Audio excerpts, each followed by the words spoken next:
really great to be here today. Got lots of things to talk about today in a pretty short period of time. And I think I'll just start out and talk about, what exactly autism is. It's a developmental disorder. It's a very, very big continuum. Now the thing is, when does something of just normal variation become an abnormality? For example, people with bipolar have more siblings in creative careers, and people with autism have more relatives in technical careers. If we got rid of all of the genetics that makes autism, well, you wouldn't even have any computers. You wouldn't have any electricity. I mean, who do you think made the first stone spear? It wasn't the social yakety-yaks around the campfire, that's for sure. See, the thing is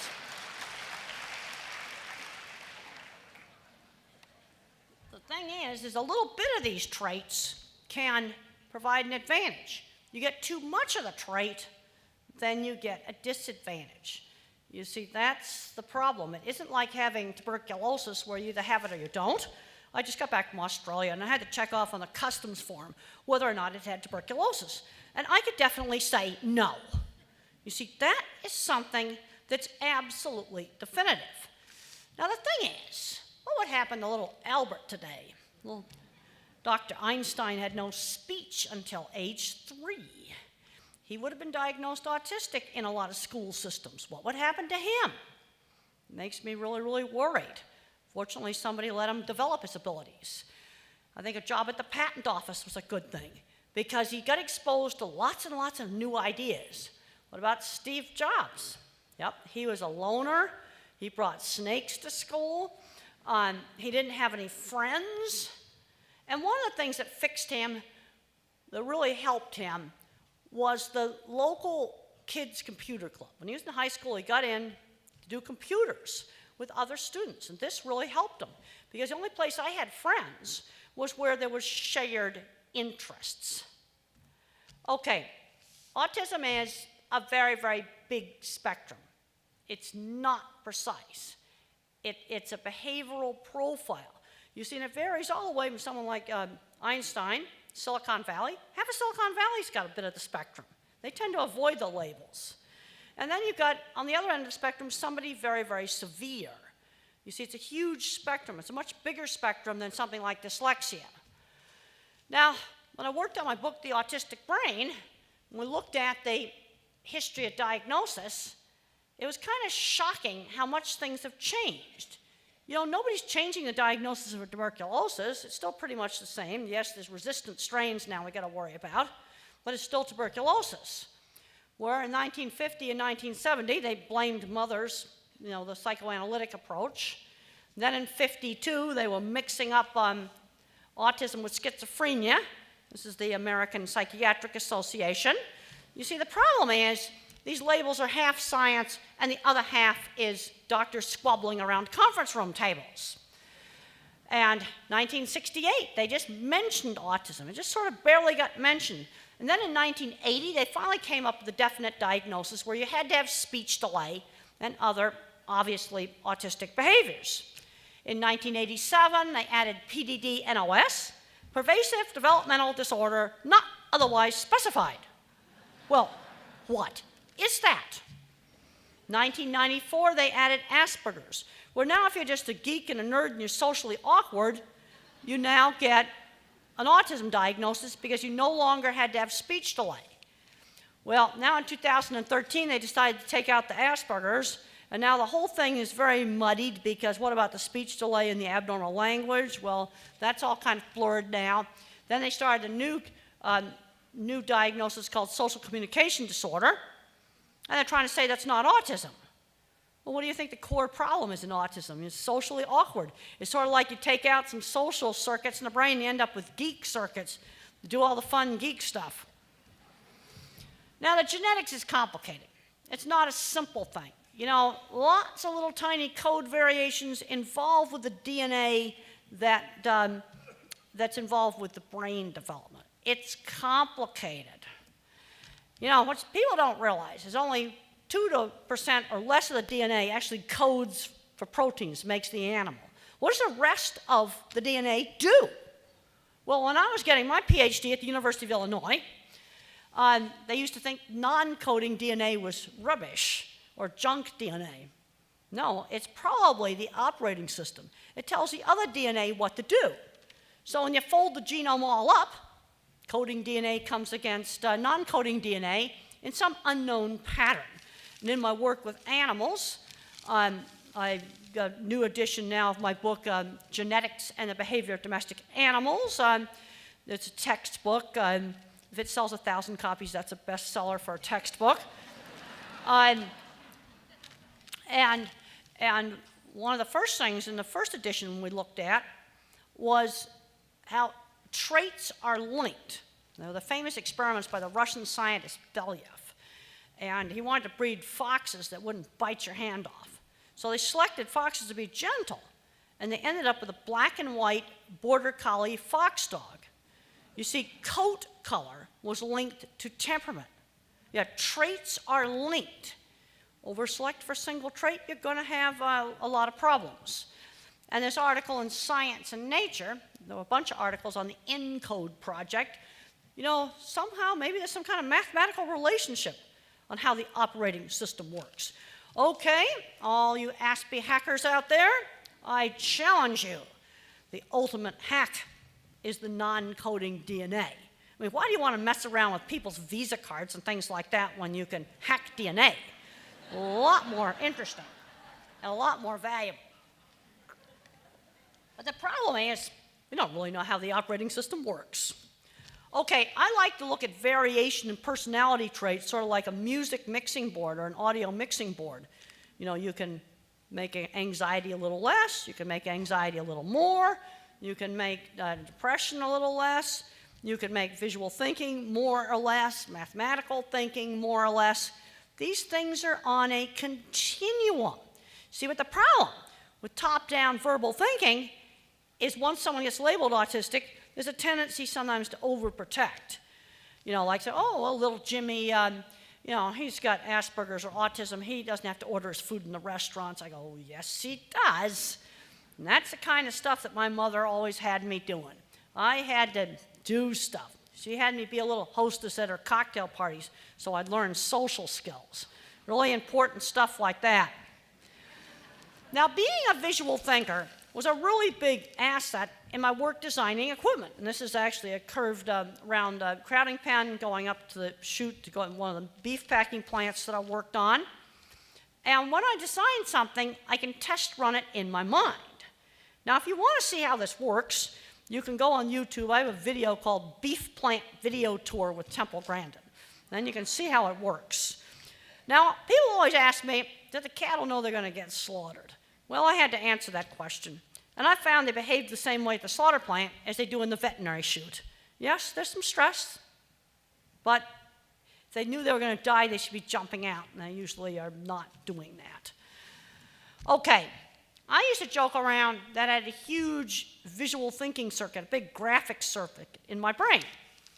And it turns out that I do have a pretty big circuit in my brain for visual thinking. This goes all the way back into the visual cortex. It's probably in the top 25%.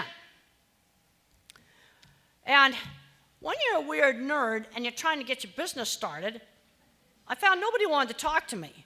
But when I showed them my drawings, they went, oh, you did that? Well, then I got respect. You see, I started out my business freelance, one little project at a time. And one of my big concerns, where you've got kids labeled dyslexic, they're labeled ADHD, they're labeled mildly autistic, Asperger's, is I'm seeing too many smart kids that are way less severe than me, and they're not going anywhere. They're getting addicted to video games. They haven't learned job skills. Around age 12, boy, I wish the paper routes were around. Well, let's find a substitute for paper routes, things like walking dogs for the neighbors. How about working on a neighborhood website, something like that? They've got to learn how to do work. And there's a scene in the HBO movie where I walk up to the head of the farmer ranchman and I get his card. I actually did that. You know, I started out one little freelance article at a time, one little project at a time, building up a freelance business. In fact, I know a lot of people out in the meat industry that are mildly on the autism spectrum in good jobs, like they run the maintenance engineering shop at a large plant. Start out entry level, then work up. I know 2 people that run metal fabrication companies, and they run them, they own the companies. People that do IT for major corporations. You see, as I go back and forth between the livestock world and the autism world, I'm just seeing too many kids kind of getting overprotected. You got to get them out. You got to get them out doing things. And when I was 15, I didn't want to go to my aunt's ranch. My mother said, well, you could go for a week or 2, or you can go all summer. But not going was not going to be an option. They weren't going to let me become a recluse in my room. Well, and this is another brain scan that was done in 2010, and what the blue part shows is basically water, cerebral spinal fluid. My left parietal area is pretty well trashed out. That kind of wrecked the math department. I did just fine with elementary school math, and I hit a wall at algebra. So how did I get through college? Well, back in '67, the fad at the time was finite math. That was sort of the big fad everybody was doing. Probabilities, matrices, and statistics. And with 10,000 hours of tutoring, I managed to get through that. That absolutely saved me. I'm getting worried today, with all this emphasis on STEM, that my kind of mind is going to get locked out. But I'm going to show you where you need my kind of mind. As I've said in my previous TED talk, world needs all kinds of minds, and they can work together and complement each other. Well, back in '68, I had access to the same computer that Bill Gates had access. Malcolm Gladwell uses this example in his book Outliers. And he basically said, well, if you have enough access to the education and enough time to practice, everyone can become an expert. I wanted to learn how to program the computer, but I couldn't do it. I just couldn't do it. And one of the things I want to emphasize is build on the kid's area of strength. When you get kids with different labels, they tend to have uneven skills. Build on the strength. My ability in art was always encouraged. If I hadn't had art and sewing when I was in school, I would have gone nowhere. But I was encouraged to do lots of different kinds of art. And I just got back from Quebec. And in Quebec, I just found out that art, dance, and theater all required classes up there. The French culture seems to value that. And let's look at Steve Jobs. Steve Jobs was an artist. He wasn't an engineer. He was an artist. And you know what turned him on when he was in college, even though he dropped out? Calligraphy. He was fascinated with calligraphy. And that's why computers have nice fonts. It was the art mind that designed the user interface on every single smartphone that there is. It was not an engineer. Engineers have to make it work. See, this is where you have to have the 2 kinds of minds working together. And I'm going to give you some other examples of where my kind of mind that can't do algebra is needed. This is one of my most important slides. I am a photorealistic visual thinker, what's called an object visualizer. Everything I think about is in a photorealistic picture. Now, when I was young, I didn't know that other people didn't think this way. I thought everybody was a visual thinker. Then gradually I learned that other people think differently than I think. Kinds of jobs I'm good at is industrial design. There's a whole college major in industrial design. People that are visual thinkers are very good at things like fixing cars and skilled trades. I think one of the worst things the schools have done is taking out all the skilled trades classes. Absolutely the worst. You've got young people today, they don't cook, they don't sew. I was sewing up a rip in some clothing last night, and I was wondering if a young person even knew how to use a needle and thread. They've never had to do those things. Woodworking, welding. Okay, I talked about the guys that own the 2 metal fabrication shops. That was welding. But the other thing about doing those hands-on classes is they teach practical problem solving. Real projects don't always work out just the way you want them to work out. Then you make a mistake, or you don't have some of the materials. Can you figure out how to substitute another material? That's resourcefulness. And then you have the pattern thinker, the spatial visualizer.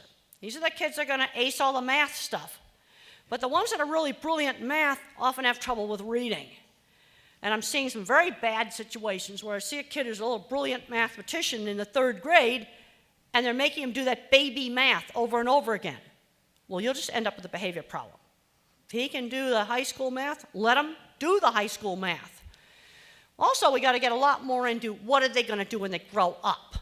And in my Autistic Brain book, I discuss all these different kinds of minds. Then you got the verbal facts thinker.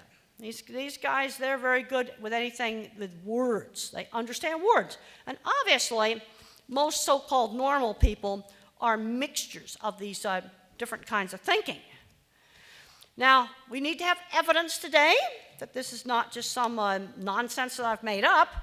And the Autistic Brain book has got all the references for the evidence of the 2 types of visual thinking. You know, that there's the object visualizer and then the more where you are in space. See, in your brain, you got circuits for what is something. That's my kind of mind. Another kind of circuit is where is something. Where are you located in space? That's the mathematician mind. And there's also some PET scan studies that show that this actually is real. And I found these studies while surfing one night on the internet, 2 o'clock in the morning. I found these studies. They were kind of hidden away. You know, there's sort of this bias that everybody is exactly the same. Now, there's a big amount of brain plasticity. There's a big bunch of people in the middle range. Yeah, you practice enough, you can get really good at a lot of different things. I wasn't very good at public speaking to start with, and I walked out of my first graduate school talk. You know, I think I've come a little bit of a ways since then.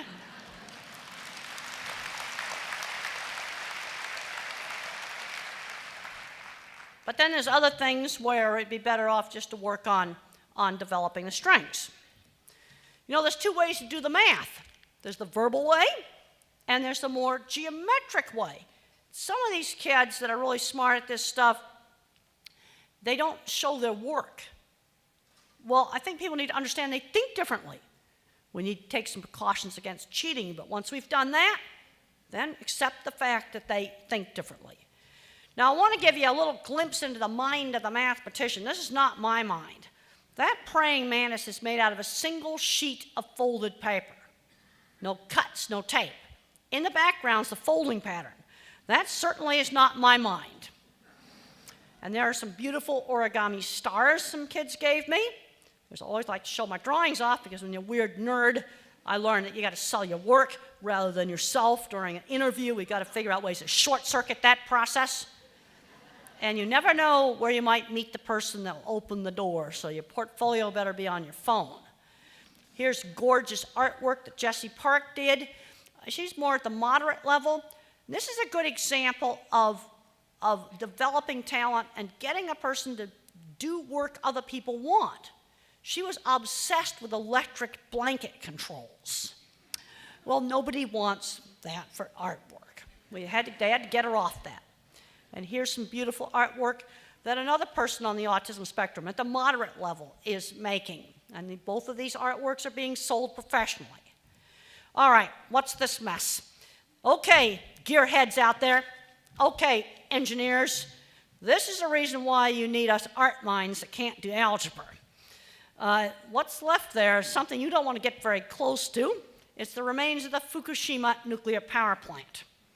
And when I found out why this burned up, why they had, breach of containment, radioactivity going into the ocean, total mess. How did this happen? So I read lots and lots and lots of articles. I spent a lot of time on the plane reading. I'd go buy 3 newspapers, and I would read everything about it. And I pieced together what happened. They made a mistake that to a visual thinker is so elementary. I couldn't believe that they had made this mistake. Well, when you scram a reactor and you shove the control rods back in, it almost turns it off. But it gets hot. And you've got to have an emergency cooling pump to keep water going through it. Well, they put all that equipment and the generators that run that equipment in a basement that was not waterproof. All right, so what do you think happened? Diesels do not run underwater. That's what happened.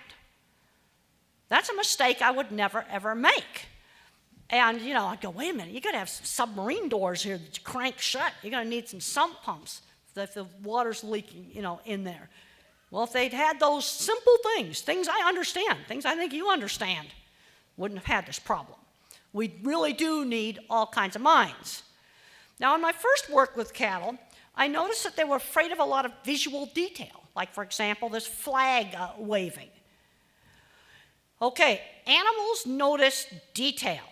You see, an animal's world is sensory-based, it's not word-based. And I noticed they'd notice all kinds of detail in the environment and refuse to walk through a chute. And if I got rid of all these little distractions, then they would, go right through the chute. Now, how many people there noticed that animal was locked onto that sunbeam like radar? Okay, you see, that's being attentive to visual detail. Getting back to the slaughterhouse, I found if I got rid of stuff like that, I'd walk right in the slaughterhouse. It's amazing. I can go in a meat plant and do what I call lights and cardboard. And I get a portable light on a long extension cord where I can light up a dark chute entrance. Then I get cardboard to cover up something that might be making a shadow like that. It works. It's amazing. Lights and cardboard. It really does work. Well, of course, some of my earlier work was making an optical illusion room when I was in high school. And my teachers didn't tell me how to make it. They wanted me to figure it out for myself.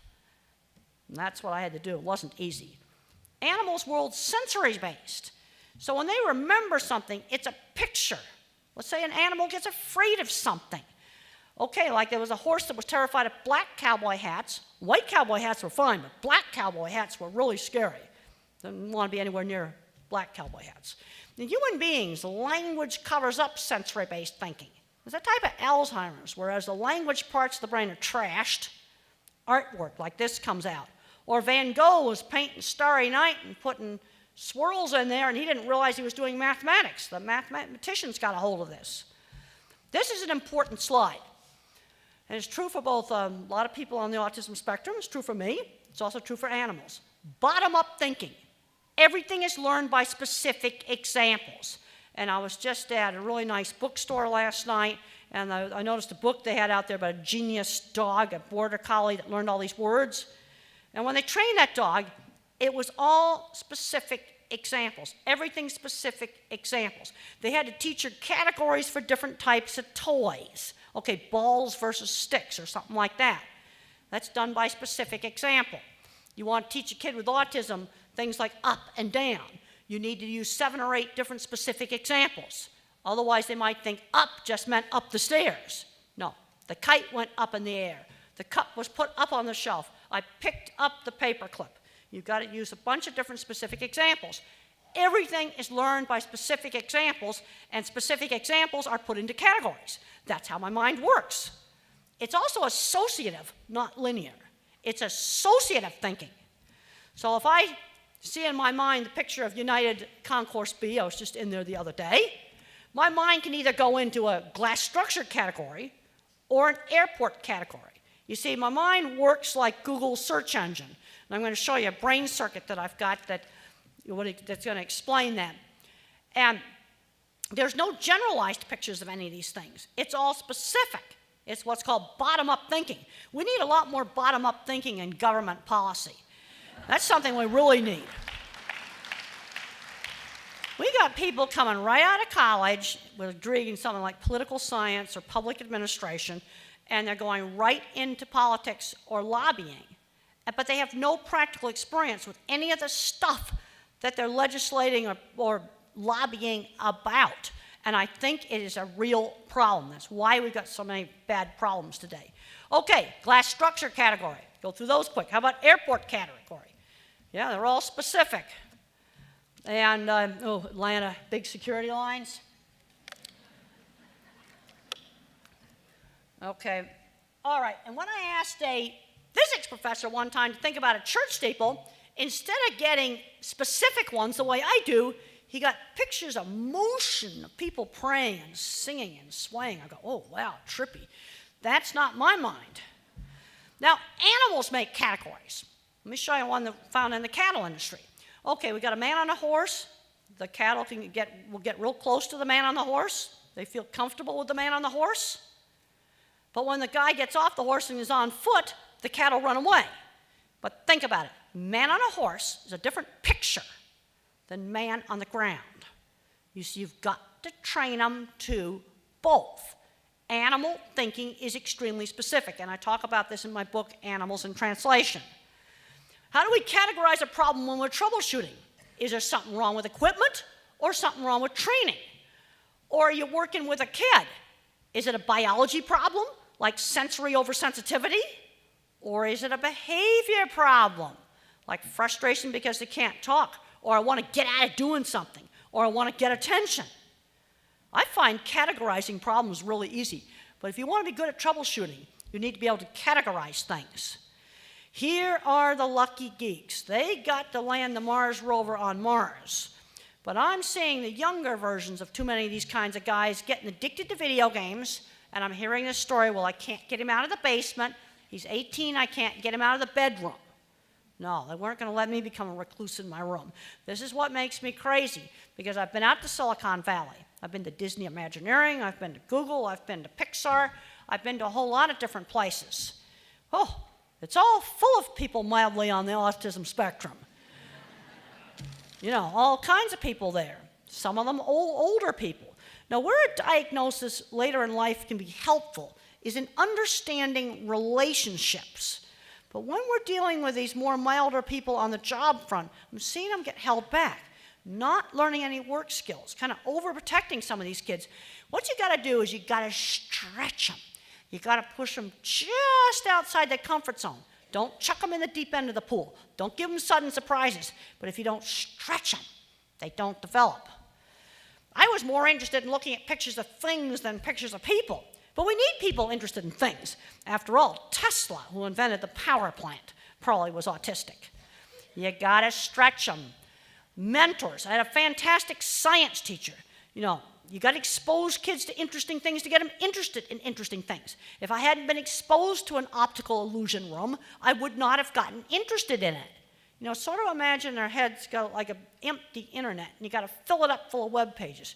You got to get out there and show them interesting stuff. Kids today don't just play together and make up their own games. You know, you got to learn how to negotiate. When I was a little kid, we did lots of stuff with turn taking. These kids have got to learn how to take turns. Wait and take your turn. My ability in art was always encouraged. We need to get a lot more emphasis on building up areas of strength. And then you go, well, what about the school requirements? I'll tell you right now, there's a lot of industries with no barrier of entry. Oh, oil industry screaming for certified welders right now. You want to get to run 5 oil rigs.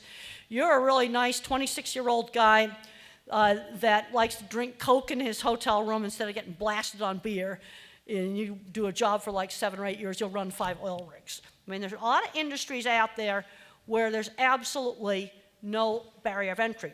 Oh, the computer field is definitely one of those industries. You show off a good portfolio of all your programming, you're in. You know, industrial design, all kinds of stuff like that. Okay, great online resources, Khan Academy, Udacity, free programming classes. If that kid wants to spend 8 hours a day learning programming, he can do that. Wants to learn how to make video games. Code Academy, I didn't put down Code Academy. Another free programming. Coursera, free courses in every field, lots of humanities classes, but you've got to do that as a college course. You know, it's not at your own pace. There's a lot of great free stuff on the web. Now, there's one of my designs in Google SketchUp. SketchUp is free software. Well, let's get kids together that are kind of different and have them in a SketchUp club. And then they can get to print their creations on a 3D printer, which makes their creation out of plastic resin. Well, 3D printer is a mechanical device. This is where electronic interfaces with the real physical. And you don't do things right, it'll print you a pile of goo rather than printing your thing. You know, it is interacting with the real world. You know, but getting back to making things, I was very disturbed today to look in the newspaper, the Chicago Tribune today, and they had Estes model rockets already pre-made. I was an Estes model rocketer when I was a kid, but we had to build our own rockets. We had to make them. You just got cardboard tubes and balsa wood, and you had to build them. Here's some other great online science projects. When I was in high school, not doing much studying, I was learning lots of work skills. You know, I decorated our ski-tail house up really nice. By the time I got out of college, I had done a ton of work skills stuff. Where are we going to find mentors? Oh, there's lots of retired people that could mentor some of these kids that are kind of different. I'm really concerned our educational system's failing to stimulate some of the, especially the more art type of thinkers like me. Really worried about it, that we're going to just get marginalized. You know, but the thing is, the mathematician minds need us. Let's look at another big, gigantic engineering mistake. Airbags that killed babies and young children. Well, there's no way I would have made that mistake. That was an example of blindly following a specification that the airbag had to restrain an adult man with no seatbelt. Well, you know, you better do up your seatbelt, guy, because an airbag strong enough for that's going to kill little cats. Wouldn't have made that mistake either. You know, already discussed about the problems of taking out the hands-on classes. This is the stuff that saved me. Horses, model rockets, and electronics lab. Those are the only places I was not teased. The bullying stuff has really gotten out of hand. What people are doing on Facebook, I mean, 12-year-old girls bullied another girl, wrote horrible things on Facebook to the point where she jumped off an old abandoned cement plant and killed herself. You know, that's like completely terrible. Last night on the TV, people thought it was funny to take other people's little kids' pictures and put them up on a fake Facebook page and make fun of them. You know, that's gotten worse on some of this teasing stuff, not better. You know, we need people in this country that can get out there and do real stuff. You know, and that means involving making things. Businesses can't find enough mechanics. They can't find enough high-level programmers. There's a lot of places out there where there's shortages of jobs. I'm just seeing too many talented, quirky kids, I'd rather call them mild Asperger's, that just kind of going nowhere. You know, they're playing video games and collecting a Social Security check, and they shouldn't be. And then I go out to the meat industry world, and here's the guy that came out of the trailer park, and he's not doing that. He is running the maintenance shop. Now, people in the trailer park are going to have a terrible time with the more severe cases of autism. They're going to end up just going absolutely nowhere. See, this is the problem you have with autism. It's such a big spectrum. But, you know, those ones, the real mild ones, they had to work. Okay, you sell your work and not yourself. Also, I learned that I had to ask my boss for specific goals. When I worked for the Farm and Ranchman magazine, I knew I had to do a certain amount of articles. There were certain things I had to cover. There were certain meetings I always had to cover, certain livestock shows I had to cover. Then I was free to do some features. It was clear, like, what I was supposed to produce. And when there's a mistake, the boss cannot be vague. Like, for example, let's say we're training somebody to be a museum tour guide. You've got to demonstrate the correct distance. You can't just say, oh, well, you're too aggressive with the patrons. You've got to say, well, watch Susie, how she does it. You've got to demonstrate the correct greeting. It's just like coaching an actor in a play. That's how you've got to do it. Now, I want to discuss problems with sensory. You know, sound sensitivity, visual sensitivity problems. These are things that happen in conjunction with a lot of different labels, sensory processing problems. And they can range from being a nuisance to being something that really is very, very debilitating. When I was a child and the school bell went off, it hurt my ears. We used to go on this ferry boat, and when the horn blew, I just flung myself down on the deck, started screaming because it hurt my ears. Another problem I had is I had problems hearing hard consonant sounds. Like if you said rat, cat, or bat. A very hard time differentiating those. So my speech teacher, when she worked with me when I was very young, she'd slow down and she'd enunciate her hard consonant sounds. She'd say cup, and then she'd say cuppa. She'd go back and forth. And I was the kind of kid that in the 50s used to just get put in an institution, because when I was 3 years old, I had absolutely no language at all. Okay, done some brain scanning with Walter Snyder at the University of Pittsburgh, and this is a circuit for speak what you hear. The speak what you hear circuit. This type of scanning can track fiber bundles in the brain. They're sort of like cable bundles that connect up all the different parts of the brain.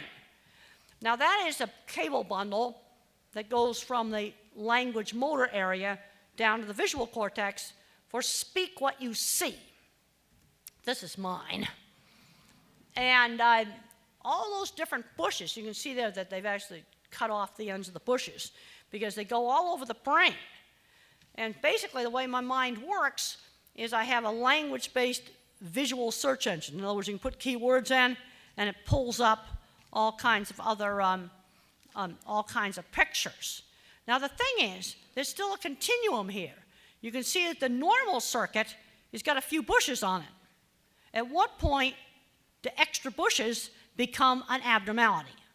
Okay, there's no black and white dividing line. Now the reason why this scanner was developed was it's all funded by the Defense Department to look for head injuries in veterans. Now if you have a head injury, these bundles will be ripped, and they look like spaghetti bundles where you twist it and break half of them, and it's like, oh man, you go, this guy's in trouble. But when it's a developmental abnormality, you know, at what point are more bushes abnormal? It's not clearly black and white. Now, the price I paid for all those bushes, which I think have a lot to do with visual thinking, I have less bandwidth for speak what I see. I had trouble getting my speech out. Getting speech out, that was really, really, really hard. But I had bandwidth. Okay, getting back to the Malcolm Gladwell thing. Well, I got a few fibers there, so they were able to, you know, maybe expand those, and I could do, I finally learned how to talk. Another problem that happens lots of times in autism is attention-shifting slowness. It takes longer to shift back and forth. And this is why I didn't want the photographers down there in front of me, because, okay, I see them move down there, shifts my attention, and then I just lose my train of thought. Some kids, when they go to read, the print will jiggle on the page. And this doesn't explain all reading problems. Maybe it only explains 10% of reading problems. But I'm finding that about 1 out of 50, the so-called normal population, has this problem. See, in the back of your head, you got circuits for shape, color, and motion. They got to work together. Something's wrong with how those circuits work together. Sometimes some very simple treatments will work for this. Things like pale pastel paper. Get away from fluorescent lights. These are the kids that can't tolerate 60-cycle old-fashioned type fluorescent lights. Things like a checkerboard pattern on the floor will drive them crazy because they can kind of see it doing this. Things colored lenses sometimes help some of these kids. Well, there's my head. All right, that is the connectome. Hopefully there's some gray matter in the space there, I hope. But what this shows is the white matter circuits that connect up different brain departments. And this new scanning technology, they can actually dissect out the cable bundles that do the different things. Because with this technology, you can tell, do two myelinated fibers cross, or are they an intersection that's connected? You know, bridges versus intersections. It can tell the difference. Well, there's the connectome without the rest of the head. And some other scan findings show that my fear center, my amygdala, was much bigger than normal. Well, and that's been helped now with antidepressants. There's a lot of visual thinkers. I know visual thinking designers, they're not autistic, but a little bit of Prozac in the morning really helps. I've been taking antidepressants for about over 30 years. They stopped my constant panic attacks. You know, in the movie, that showed me in my 20s, and I was eating all that yogurt and Jell-O. And the reason why I was eating the yogurt and Jell-O is I had colitis. And when I went on the antidepressants, the colitis kind of got cured. It made the colitis stop.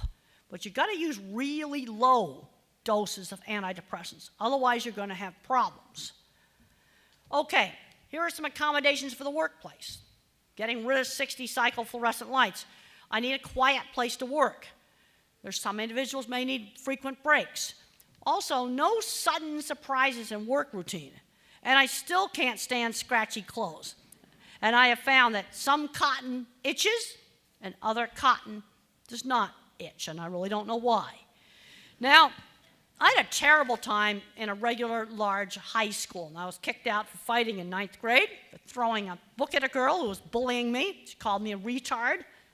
And then I went away to special boarding school for gifted kids with emotional problems. You got to remember, this is 60s. This is 60s. You got to remember that.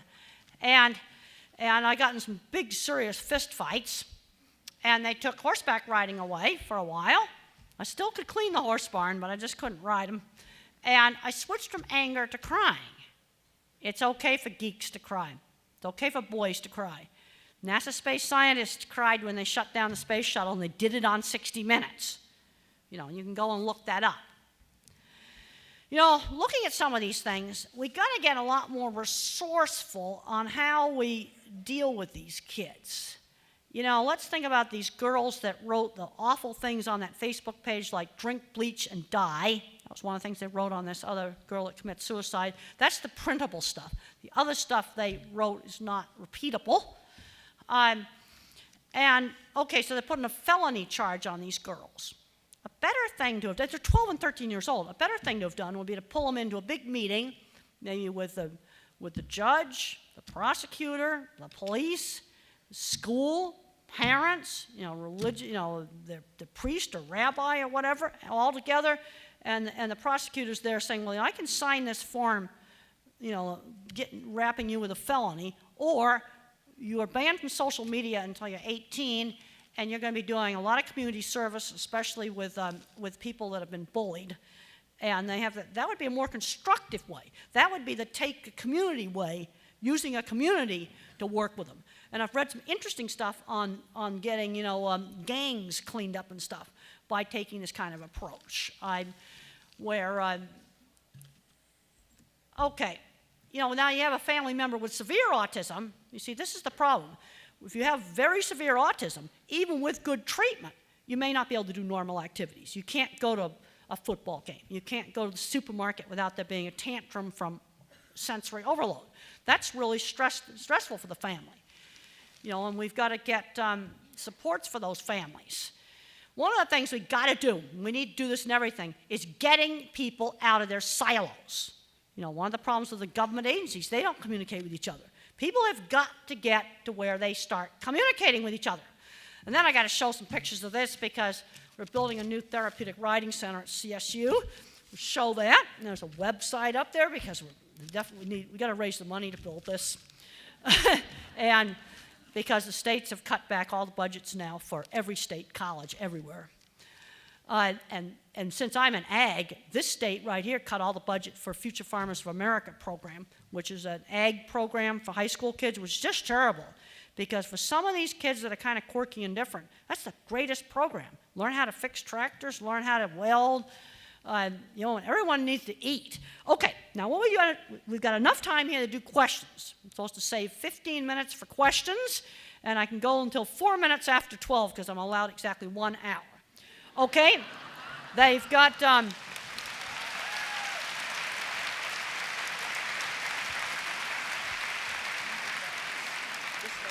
that's the mic you're going to use?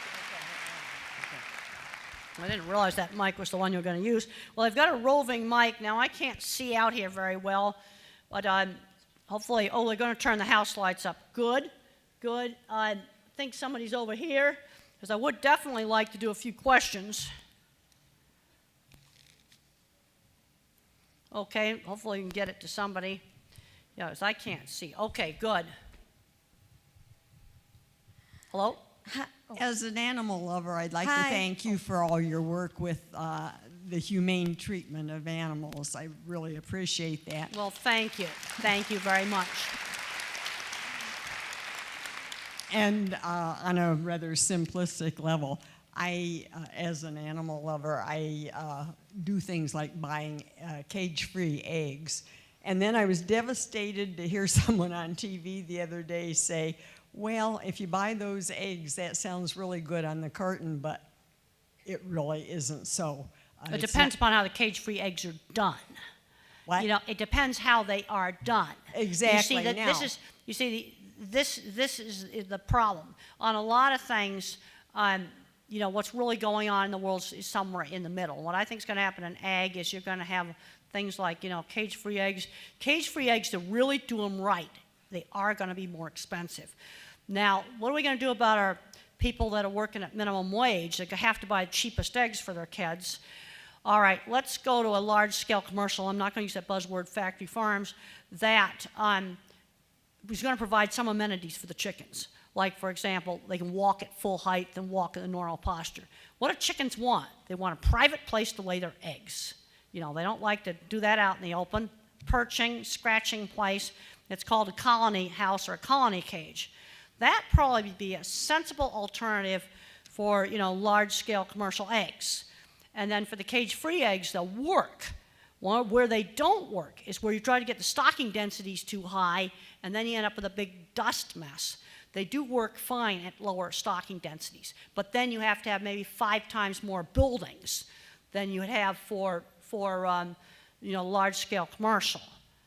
You see, things aren't quite so simple sometimes. You get people pro and con on an issue, and they try to oversimplify it.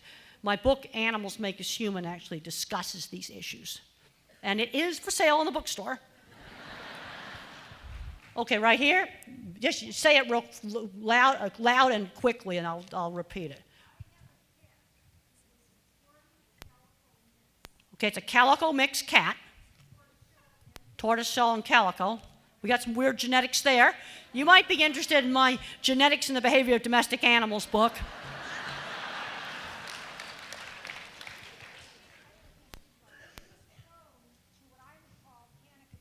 The cat gets panic attacks. She's very easily overstimulated. I can't tell what is overstimulating her and what isn't. You have to be so careful. Okay, the thing is, now this also ties into some autism stuff. You got a cat that gets overstimulated, and what does it do when it gets overstimulated? She can, for no apparent reason to me, I can be holding her and she'll suddenly scream and literally I think jump. you've got a psychomotor epilepsy there. Really? Are you Yeah, serious? and you can also get this in some very, very, very severe cases of autism, where you get a sudden, you know, jump up and knock the wall out. Well, she's not that severe, but she will cry and she will jump straight up in the air, and God help you if her claws are near you. Yeah, but that's probably, you see, when it comes on like a switch, Right. and this can happen in some people, especially nonverbal individuals with autism, you get, it's where they're not in a noisy store. They're in a quiet place. You know, now if they're having a meltdown in the middle of Walmart, that is just plain sensory overload. In fact, that's a really good way to tell if someone on the spectrum is really sensitive. But when it's something out of the blue like this, and the cat's in a quiet place and then just does that, that's probably a psychomotor epilepsy that is treatable with standard epilepsy drugs used for humans. You need to find a veterinarian that's skilled in using those drugs in your area. Also, there's a book by Karen Overall. It's a little outdated now, but it's available on Amazon on medications for animals. Karen Overall, spelled like overalls. I don't know if she's updated it or not, but that sounds like a typical psychomotor epilepsy. And if you get something like that similar in a nonverbal person, it's treatable with epilepsy drugs. Thank you so much. Temple? Oh, Dr. Grandin, hi. I'm over here. Okay, I can't tell which way the sound's coming from. Anyway, I'd like to talk more about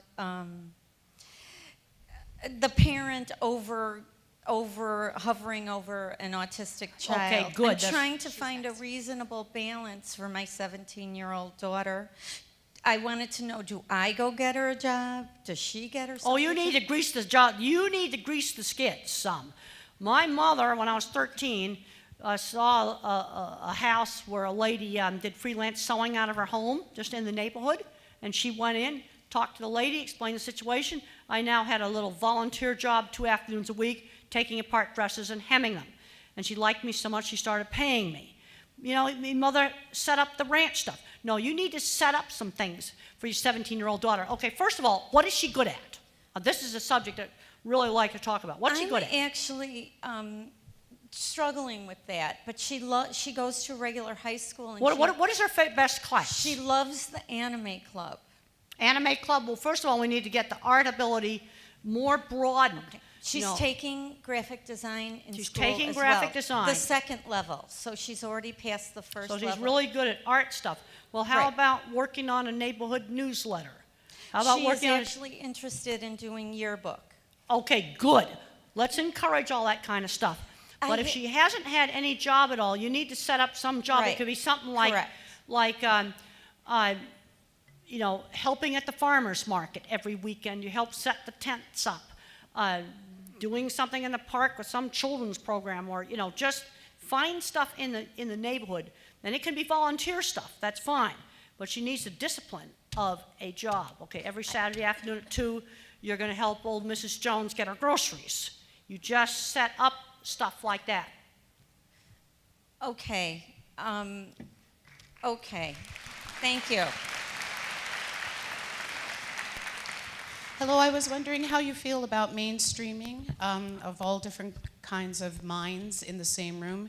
Do you think that Well, it all depends upon the particular situation. Right, but do you... Don't get too top-down thinking on that. Right. That's something that gets a lot more specific situation. Now, I generally, with little kids, want to see them mainstreamed into a normal classroom.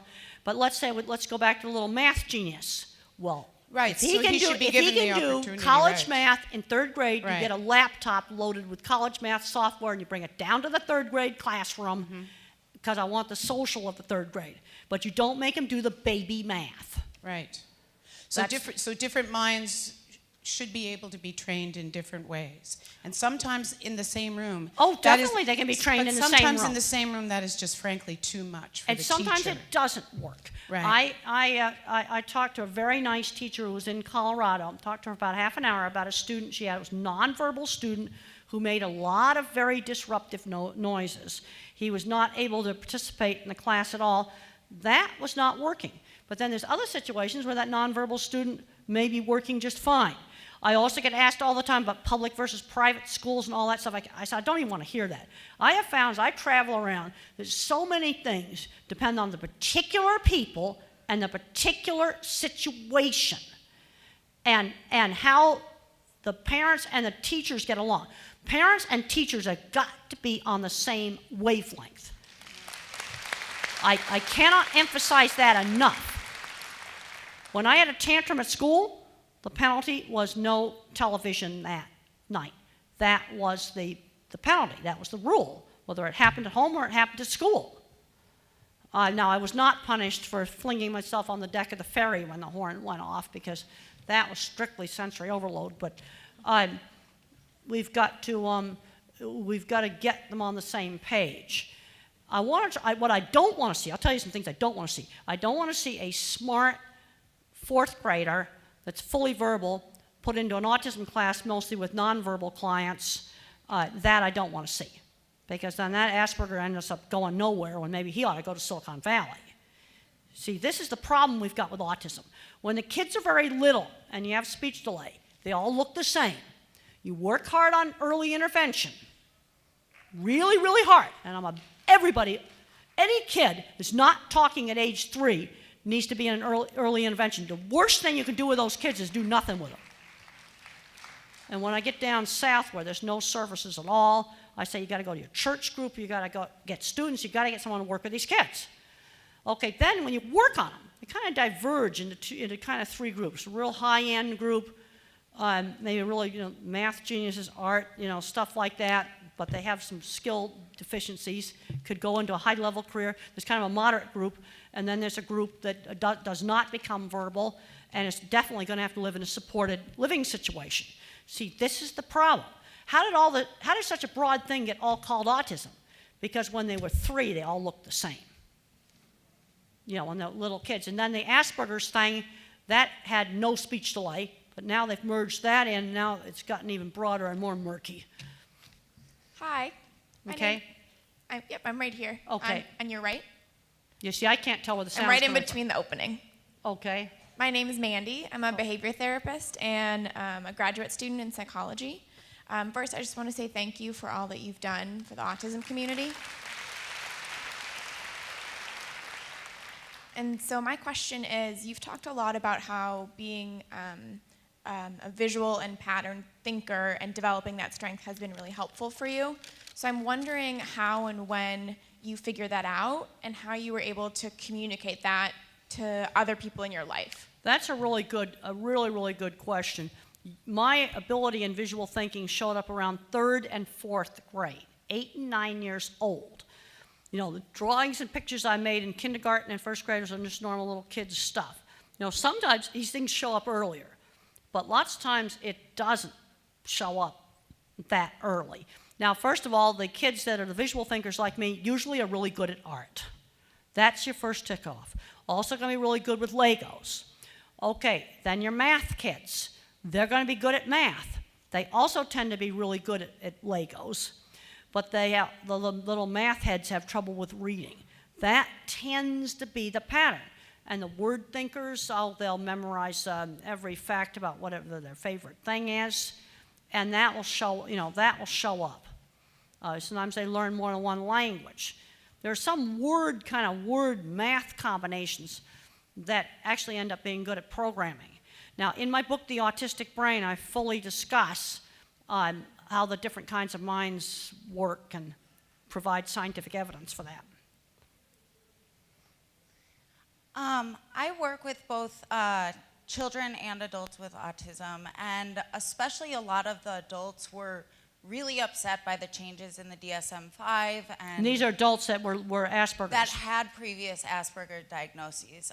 So I was just wondering your opinion on the changes, if you think that they're legit, or if you think that there should be a separate Asperger's diagnosis. Well, you see, the problem is that, the science is kind of showing a continuum.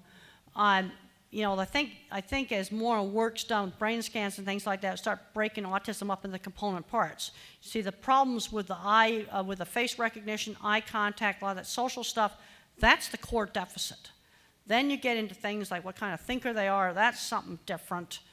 I think one of the reasons for doing it was politics. They were trying to narrow the spectrum. But I think all that's happened is it's muddied the waters as far as I can tell, because now it varies a lot by state, kind of what's happening. Some states are going to say they've got to be reevaluated. Others, they're just calling everything ASD, and it's sort of more of a big muddle. It's still kind of hard to tell exactly how it's going to work out. See, but the problem you've got here is that these diagnostic categories are half based on science, and the other half is doctors fighting around a conference room table in a secret meeting, and they got bashed for having secret meetings in hotel conference rooms. That's not how you're supposed to do science. As a scientist, it kind of rubs me the wrong way. The other thing I want to talk about, I'm getting concerned that too many kids, autism is becoming their whole sense of being, especially kids on the higher end of the spectrum. Now, people say to me, if I could snap my fingers and make myself not be autistic, would I do that? No, because I like the logical way I think. But working in animal science and doing my animal work, that comes first. I think it's important to have a profession and have a sense of identity where autism just is not the first thing. I don't particularly like it when 9-year-olds walk up to me, all they want to talk about is their autism. That's all they want to talk about. No, I'd rather have them talk about they trained dogs or something like that. Or there was a girl that raised chickens for a 4-H project, or they like astronomy, or they like history or something. I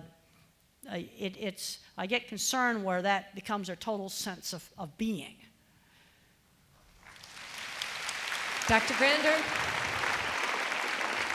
Well, I think we have time for 1 or 2 more quick ones because we'll be an hour. We got 1 minute before it's an hour is up. Dr. All right, Grandin, right quick right there. Oh. That's okay. Okay, basically what he's saying is that an unconventional path. Yes, that's right. I got in a lot of back doors.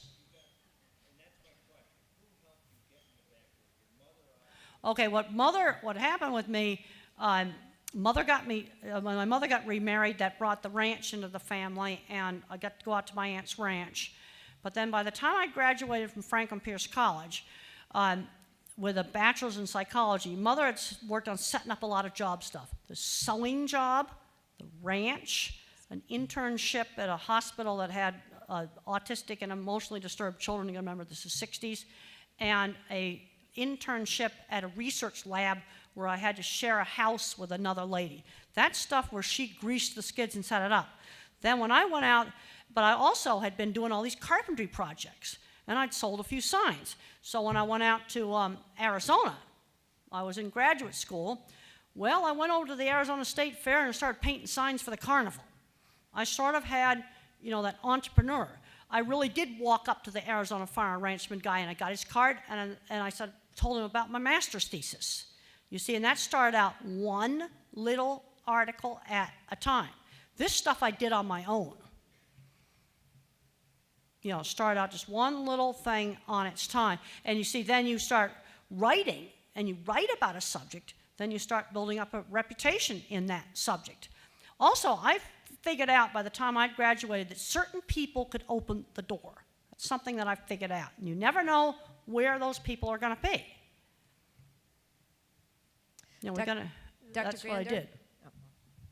I'm so sorry. This is going to be our last question. Okay. All right. I don't know where you're at. I can't see you. Okay.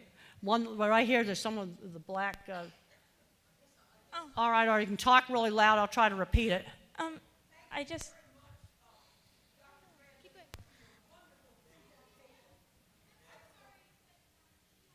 Oh, there was one other. I didn't see it. See, I can't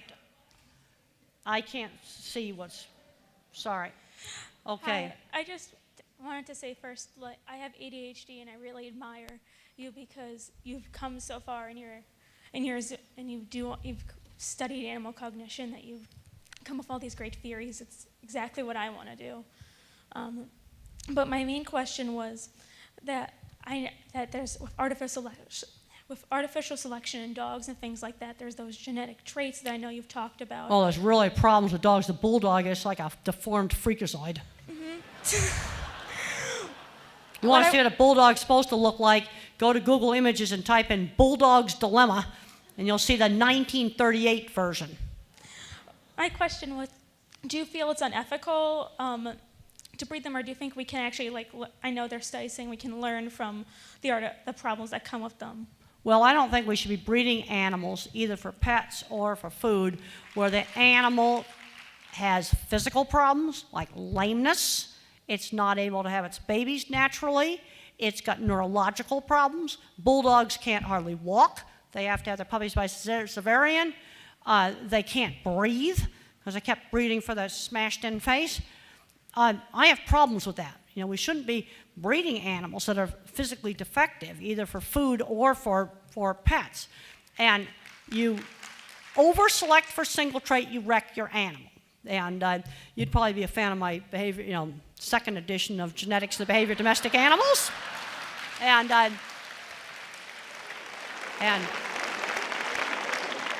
well, it can be ordered from any bookstore.